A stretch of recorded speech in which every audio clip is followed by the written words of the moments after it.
ce que les gens ignorent, c'est que tout autour d'eux, même en ville, il y a une faune et une flore nocturne qui est absolument passionnante.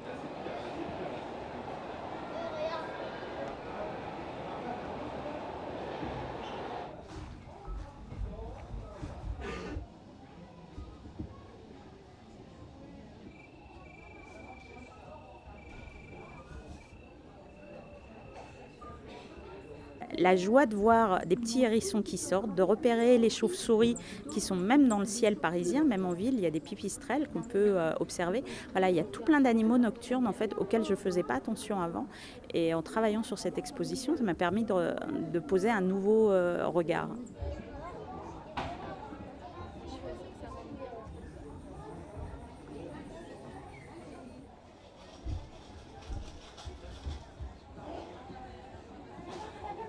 Il n'y a qu'un seul spécimen qui est sous vitrine, c'est le thylacine, c'est un marsupial qui a disparu dans les années 30 parce que cette faune nocturne aussi, elle est en train de disparaître.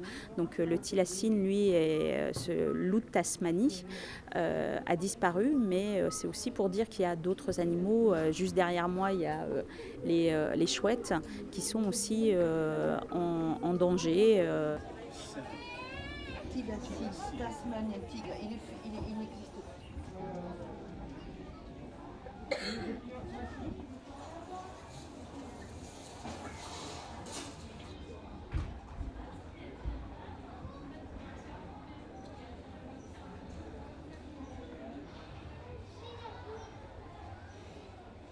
Ce qui était très important pour nous, c'était d'avoir cette pénombre, l'ambiance un peu mystérieuse, un peu magique, un peu pas effrayante, mais qui peut être parfois inquiétante et puis à la fois très poétique quand on pense au ciel nocturne.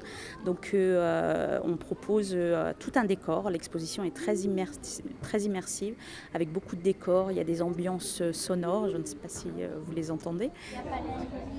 Viens voir le piteux.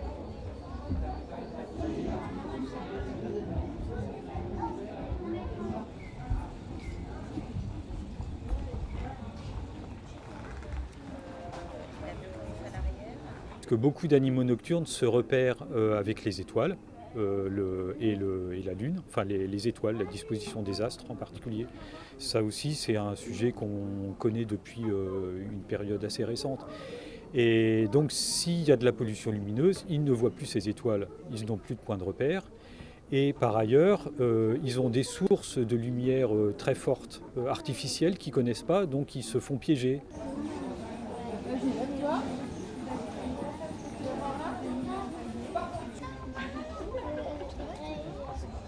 C'est les papillons qui volent indéfiniment autour des lampadaires. C'est les oiseaux migrateurs qui dévient leur route et qui finalement meurent d'épuisement parce qu'ils n'arriveront jamais à destination.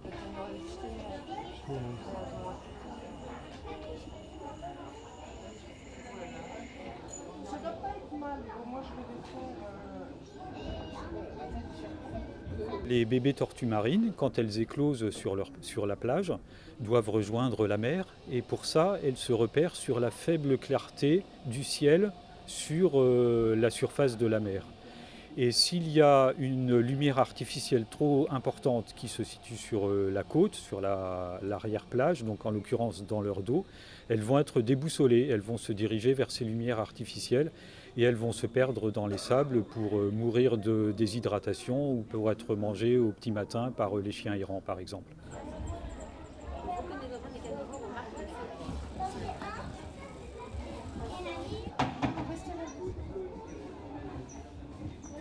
Oui, oui, regarde aussi, autour de toi,